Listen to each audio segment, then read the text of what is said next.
Welcome, everyone. Discover peace and bliss within. I'm gonna read a book called You Are Meditation by SIRSHREE. Why meditate? The need for meditation. Every work in this world is done with the help of the mind. Meditation is the only thing that happens when there is no mind.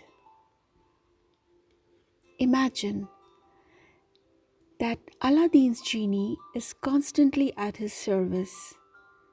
He can't remain idle for a minute. Furthermore, he warns Aladdin that if he doesn't assign him work, he will devour him. Yet, whatever work Aladdin entrusts to the genie is finished in no time. The genie helped Aladdin free himself from imprisonment by his uncle Mustafa. But who will now free Aladdin from the relentless genie? Aladdin is losing sleep and praying for a way to manage the genie who keeps prodding him for something more to do. Our mind is similar to this genie. It can't remain idle and without work. It constantly demands more and more activity.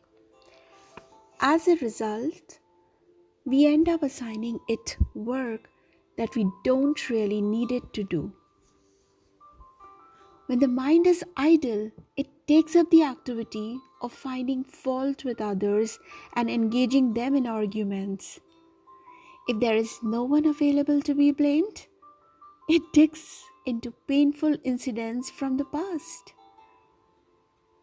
It grieves and repents over them and the blunders involved.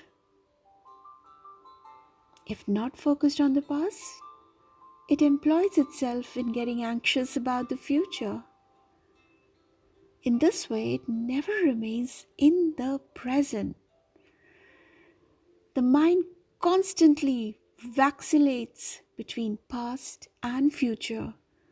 Although both remembering the past and considering the future are important, this is only to the extent that it helps us deal with the present. The restless mind drains all our energy. We find ourselves stressed and agitated. What a pity. If our boss at the office was responsible, we could complain to him. But when it is our own mind that plays such tricks on us, we are helpless.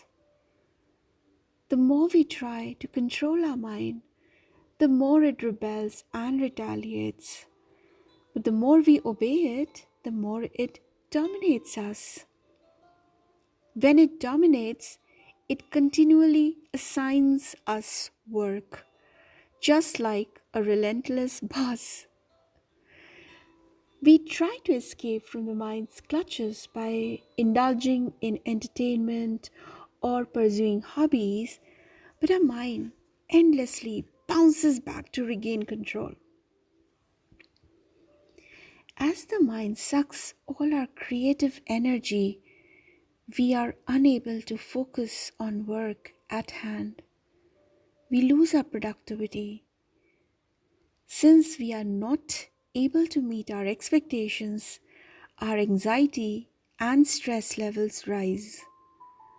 This adversely affects our relationships at home and at the office. We lose confidence, which can often lead to depression. Every time impurities arise in the mind, such as boredom, ego, differentiation, fear, anger, greed, jealousy, or hatred, we feel our life become more miserable. As we experience this lack of inner freedom, eventually we are likely to ask, is this a proper way to lead my life? Swinging between joy and sorrow, success and failure? Is it ever possible to lead a life that is happy, peaceful, and harmonious? If so, how can it be accomplished?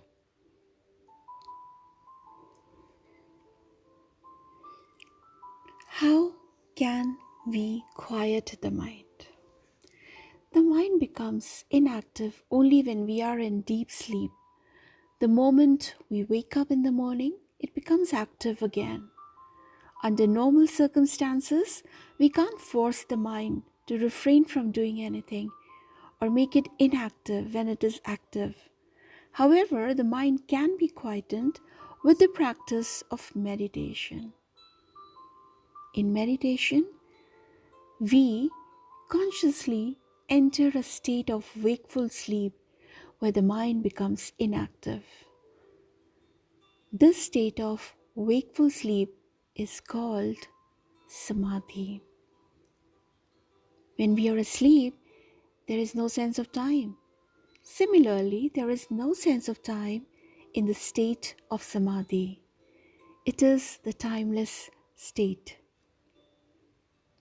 Practicing the various techniques of meditation along with an understanding of the gross and subtler aspects of meditation will help to quiet the mind.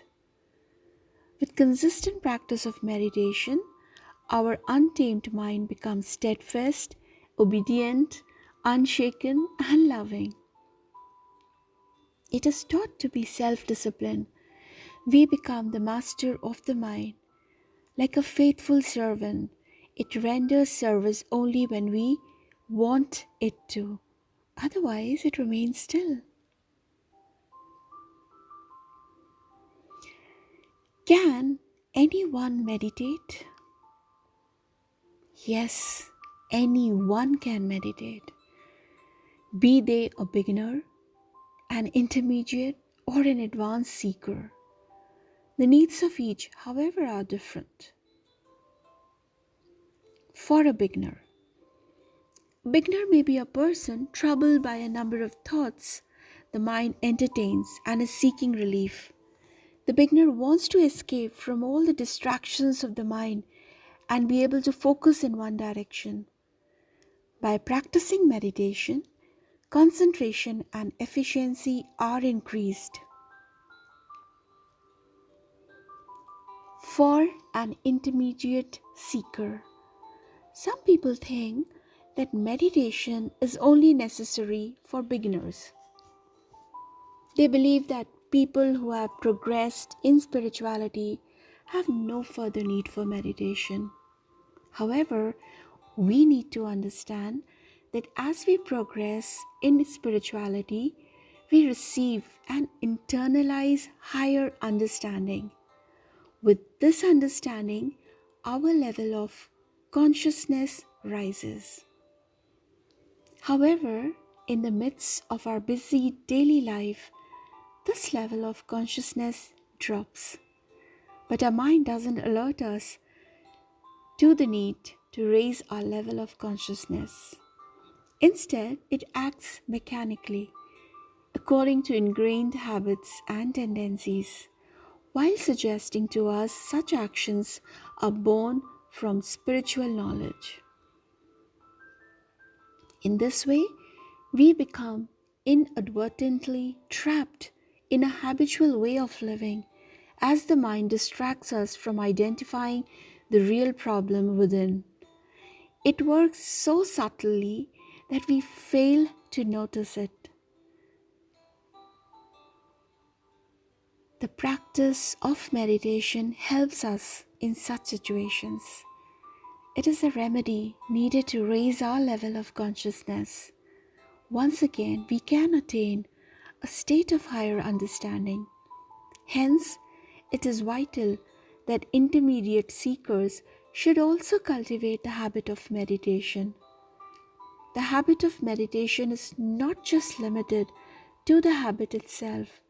As we observe our spiritual progress through regular practice of meditation, we come to understand its importance. We are then happy to have inculcated this habit. For an advanced seeker, initially, one may practice meditation to quiet the constant chatter of the mind and to increase concentration. But the real purpose of meditation is to experience an answer to the question, who am I? And to know who we truly are. Consistent practice of meditation helps us to know our true nature, which is beyond the body, mind, and intellect. We come to know through our own experience the sense of being, which can also be called consciousness, the source, God, or the self. This is the real I, which is beyond personal ego and is unlimited. It is a universal I and an experience of complete oneness. The purpose of human life is to fully blossom. This means opening up completely and allowing the divine plan of God to enact through our body mind mechanism in this lifetime. Meditation helps us open up our potential. It enables us to attain a state of liberation from all the habitual tendencies and patterns of our body mind. Here, a natural question arises. Do I need to renounce all my activities and sit in one place for hours with eyes closed, like a meditating hermit? The answer: no, you do not. Let's dispel some of the myths related to meditation in the next chapter so that we can embark on this wondrous journey with clarity. But before that, let's practice a meditation. Thank you so much. Hope you enjoy it.